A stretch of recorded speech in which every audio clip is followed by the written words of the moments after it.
Hi everyone, welcome back to Current Affairs Unfiltered. I'm your host, Paige.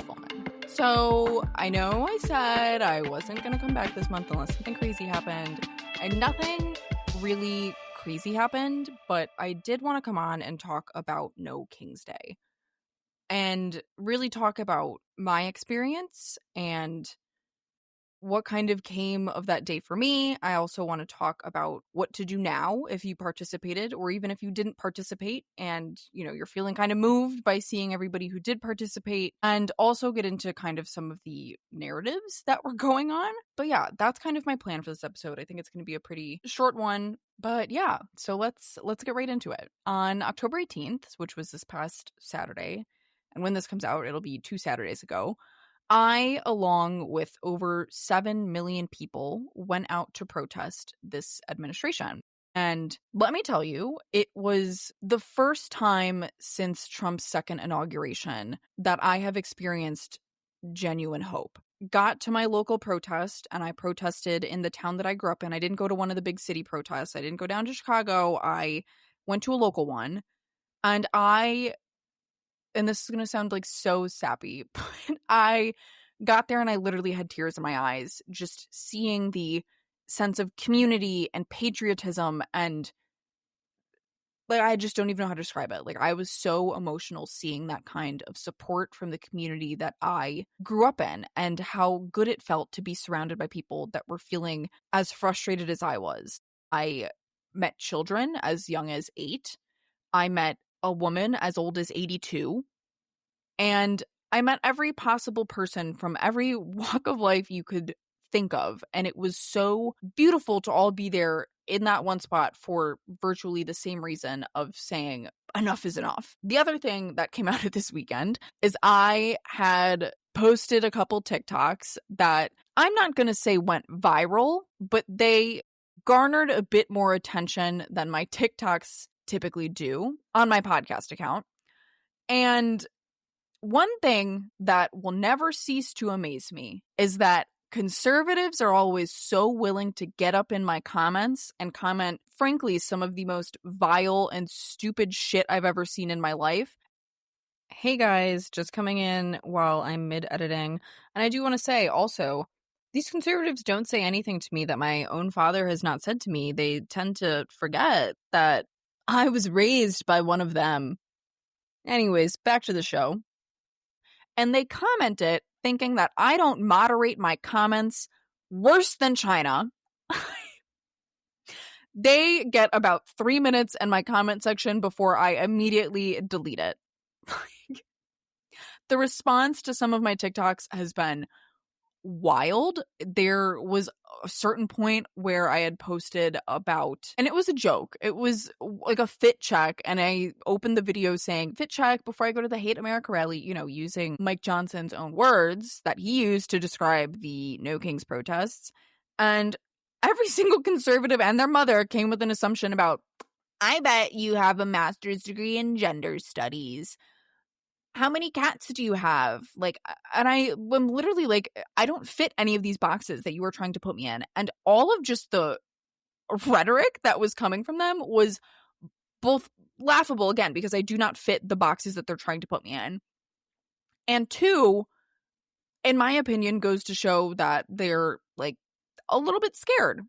So do what you will with that. But if you want to be a keyboard warrior, before I delete the conservative comments, feel free to take a gander in my TikTok comments. It's a ride. I love deleting them because I kind of come from the view that, one, I'm not going to give them attention, and two, I'm not going to give you the validation of getting likes on your comment, and I'm not going to give you the validation of somebody commenting back at you and getting into an argument with you.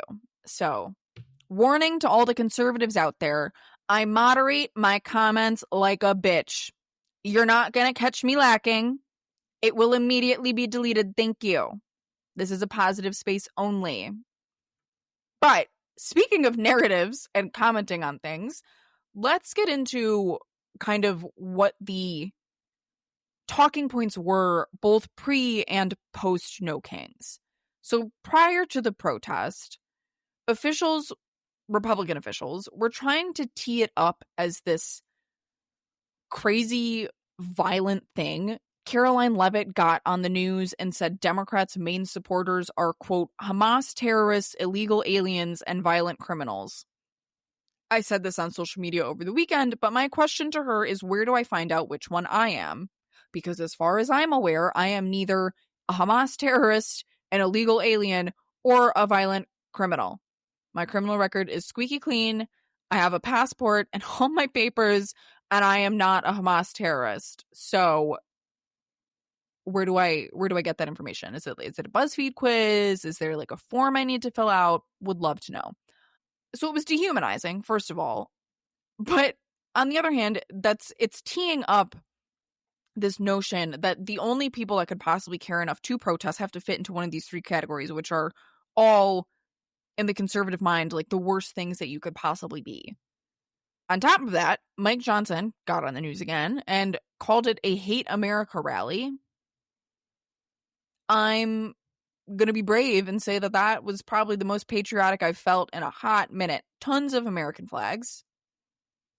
And again, teeing this up to say the people that are out here protesting are people that hate our country, hate our way of life, hate whatever, hate America. And again, teeing it up as this dehumanizing thing, because to a lot of conservatives and to honestly a lot of people that hate America shouldn't have a voice. Then Mike Johnson and Tom Emmer said that the No Kings protest was happening to, quote, appease the terrorist wing of the Democrat Party. I don't know if you guys saw, but there was no violence at any of the No Kings protests, despite the fact that Greg Abbott sent the National Guard to Austin and Glenn Youngkin called up the Guard as well because they were itching for some sort of violence in this. All that to say, the rhetoric going into No King's Day was hyping this up to be this big, nasty, bitter, violent protest, and it simply was not that at all. There was not a single arrest in New York. There was not a single arrest in LA. There was the National Guard in Virginia and Texas did not need to be used. So immediately their rhetoric around this kind of came crashing down. But rest assured, never a group of people to, say, ooh, oops, our bad, we were wrong. They doubled down, and the rhetoric post No Kings very quickly just doubled down on all of the things that they were saying before, even though literally none of it is true. To begin with, Donald Trump, I can't even say this with a straight face. Donald Trump posted an AI video of him getting in a fighter jet. The fighter jet said King Trump on it. And then dumping doo-doo over the U.S., including Harry Sisson, who is a popular Democrat, Gen Z kind of talking head on social media. And keep in mind that one of the main talking points as No Kings was gearing up and happening was, we don't have a king. So, what are you even protesting? There were no kings yesterday. There's no kings today. Well, Donald Trump himself just posted a video of him in the King Trump fighter jet dropping doo-doo all over the U.S. Anyways, I will say, a video of Donald Trump dumping shit all over America is a little bit poetic in a way, because you know what? It's a little bit true. He is dumping doo-doo all over the place. The other thing that was coming out post No Kings was the ever classic paid protesters. They just can't let this one go. Now, what I will say, I was not paid. I have not received a reimbursement form for the gas and, the money to pay for the materials that I made my sign out of. So nobody I know was paid either. It's the fact that MAGA Republicans cannot wrap their heads around people organizing in this way is, I need there to be some sort of dissertation on this. I need some sort of research paper into why they can't fathom that people would all gather together and build a community around this. Not even around this specifically, but around any issue to go out and protest it. So I don't really have much to say except that nobody was paid to protest. And there was plenty of signs that said unpaid protester or, I hate the guy for free, whatever it is. Then there was people, like, off of that, people were saying, oh, they obviously have to be paid because they thought it was weird that people came and left at the same time. And also weird that in one of the California protests, there were people on a beach that spelled out no kings, yes on 50. And that's referring to Proposition 50 to redistrict the California map. Couple things. So let's start with people coming and going at coordinated times. Let me tell it to you from my perspective. The protest that I went to in suburban Chicago, the event said 12 to 1:30. So I got there at 11:45 and I watched as people poured in right at 12, and then I stayed until 1:30 when it ended, and then everybody left because that's what the event time said. The whole point of these protests in showing numbers is you make it a limited amount of time so that people are, cornered into those couple of hours and you get the big show of force that you're looking for. I don't really understand what they mean by that because my immediate thought is they're thinking, well, actually, let's take this back. I didn't stay late because that's when the permit ends, and I'm not about to get arrested. Neither is anyone else that attended, I don't think. So this just seems silly to me because their whole argument is, well, obviously, if they came and left at the same time, that means that that's when they started and stopped being paid. No, that's just when the event started and ended. Okay. Now, onto the California one. The tweet that I saw that was like, oh, yeah, these are totally unpaid and uncoordinated. The people totally just showed up and spelled out no kings, yes on 50 on the beach. Okay. Let me tell you what the job of an organizer is. This one might blow some conservative minds. An organizer's job, an organizer of a protest, their job is to keep people engaged, to have things or activities or lead the protest, lead the chants. That is their job. That is what they're there to do. This was something that clearly one of the organizers of the protest coordinated with the people at the protest. It has absolutely zero indication that people are paid. Not to mention, if you look at the picture, there's a lot of people out of place that are just mingling about in the middle of the sign. You think paid protesters, people that are being paid for their ability to be punctual and be in the right place, are going to just be lingering about? No. That is literally the job of protest organizers, to coordinate something like that. The people you see walking around with megaphones leading the chants, those are typically the organizers of the protest. I just can't. Also, post no kings. The line of, there were no kings yesterday and there aren't any today. Good job, you guys. Okay. Conservatives have this weird thing of thinking things need to be black and white. Yes, they are correct. We did not have a king yesterday, and we don't have one today. We didn't have a king before no kings protests, and we don't have a king after. However, they fail to see the nuance of the fact that this administration is trying to gather power in the executive branch, effectively giving the president king-like powers. The other thing is that, like they were saying, well, if we really had a king, you wouldn't be able to protest. Correct. Which is why we are going out now, before it gets so bad that we do not have the ability to coordinate a protest like this. The lack of, and I understand in their heads, they don't think Trump is a king. They think all of this is completely normal. But there just isn't any nuance in any of their takes. They think it's either you have a king or you don't. There's no, the whole trope is the fascist slide, the slide into a dictatorship. They think it has to be one or the other, and it's only black or it's only white. It's only king or no king. It's only dictator or no dictator. There's no descent into something like that. And I can't understand that thought process because life is pretty gray. And they tend to view so many of these issues as solely being black and white. It has to be one way or the other. There's no middle ground of oh, this might become a problem. It doesn't exist to them. All that to say, annoying point, because the whole point of the protest is to get out before it's not a possibility to get out anymore. And this is the same line of thinking and things like I just said, real kings and authoritarian regimes wouldn't let you protest. Again, not seeing the nuance. That's where we're headed towards. And I unfortunately believe that it will take one protest that accidentally turns violent before Trump declares martial law or invokes the Insurrection Act. Like, we are very close to something scary happening. These people are itching for a chance to invoke one of these things.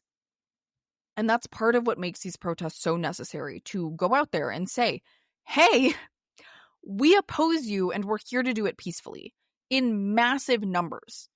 These numbers were in some ways record-breaking. The crowds in the major cities were insane. The crowds that I saw in the suburbs were way more than I could have ever possibly imagined for something like this. Like, going out there and being able to do it peacefully, to show up and leave at the same time at the times that are ascribed on the permits and on the invitations, that is so necessary. Because one misstep in this administration is going to throw it back in our faces, to put it lightly. Anyways, moving on. There are a lot of people on the right and also the left saying things like, this doesn't matter, everything's the same. They're wrong. Optics matter. The more we show up in massive numbers and disperse without issue, the more they cannot paint us as the villain. And the more people we get to come out next time. When we are peaceful, when we come and leave, when we have people dressed up in blow-up animal costumes, when we have American flags, we are attracting more people that are on the fence to coming to our side. Donald Trump barely won the popular vote. His approval rating is underwater. I am sure, and actually I know, that there were people at these protests that voted for him. You can see it in the fact that he won the popular vote and now his approval rating is underwater. There are people that voted for him that are regretting it. We need more of those people to start coming out, to start voicing their discontent. The other thing about why it matters is that protests can visibly change narratives and delegitimize authoritarians' power, and also show that a strong resistance is alive and well, which, if anything, these protests and the photos coming out of them show that there is a very strong resistance that is flourishing at this point. Donald Trump may sit there and say, everybody loves me, I'm doing everything that people want. These photos show that that is not true. The other thing that I will say on the photos of people in the blow-up frog and unicorn and axolotl suits is that that is a well-known tactic to add some sort of hilarity to the image. You cannot make a villain out of somebody in a blow-up frog, unicorn, whatever it is, suit. Because if some sort of image comes out of, like we saw in Portland, the DHS ICE, whoever it was, spraying pepper spray up the frog's butt vent, it delegitimizes everything that they're doing. The more you dress in cheerful colors with your face showing, they can't paint that as the villain. The other thing is, in the case of these more suburban protests, and especially in smaller, more red towns, protests can help cut through propaganda. For a lot of people in small, red, conservative towns, it can be like living in a bubble. So when you have a protest, no matter how small it is, it's showing those people that are in that bubble that, hey, like, I live amongst people that disagree with me. And especially if there is a trusted community member, for example, your neighbor or maybe a local business owner that is up there and protesting with the group, can be very persuasive in getting people to think and challenge their own ideas. And lastly, although I'm not so sure that this is the case with these protests, public pressure causes leaders to act. Now, I don't think that's so true of Republicans. Like, I don't think the No Kings protests are going to change Donald Trump's mind about any of his policies. I don't think he's going to wake up one day and go, you know what? I should actually stop funding ICE. That's not going to happen. But what it does do is it can put pressure on Democratic leaders. Democrats sent the message before the government shutdown that they were behind it, and Chuck Schumer kind of folded. It was protesters, and it was people calling and heckling Chuck Schumer that got him to hold the line, and he's held it. The other thing is it was people protesting, not necessarily on the streets, but it was people protesting who got Jimmy Kimmel back on the air. Now, let's move on to what you can do after protesting, because for a lot of people, you leave, you have this high of being like, oh, I feel like I'm so engaged with my community, like whatever. That's at least how I felt. And you might be thinking, well, what do I do now? Like, do you just sit and wait for the No Kings protest? You don't have to, because like I said, it really can feel like nothing has changed. But if you are engaged and you want to continue being involved, there's a lot of things that you can do to remain involved in your community. For example, getting involved in a mutual aid network. That can be as simple as getting connected with your neighbors and starting a carpool, or organizing activities for local kids to go to, and whatever. Mutual aid is just about helping those in your community. The other thing you can do is find a local person running that you like, that you really feel champions your ideas and what you want the world to look like, and go volunteer at their office. Especially statewide races are always looking for volunteers. The other thing you can do is donate to a cause or organization that aligns with your beliefs. Find your local Democrats and go to a meeting. If you Google your town and Democrats, there's probably going to be something that shows up, and a way for you to get involved and remain in that kind of hopeful space. Change is everywhere, but you need to be in the rooms that it is happening in to experience it. If you want to keep that momentum going, start going to meetings, start volunteering, start donating to local organizations or national organizations if that's more your drive.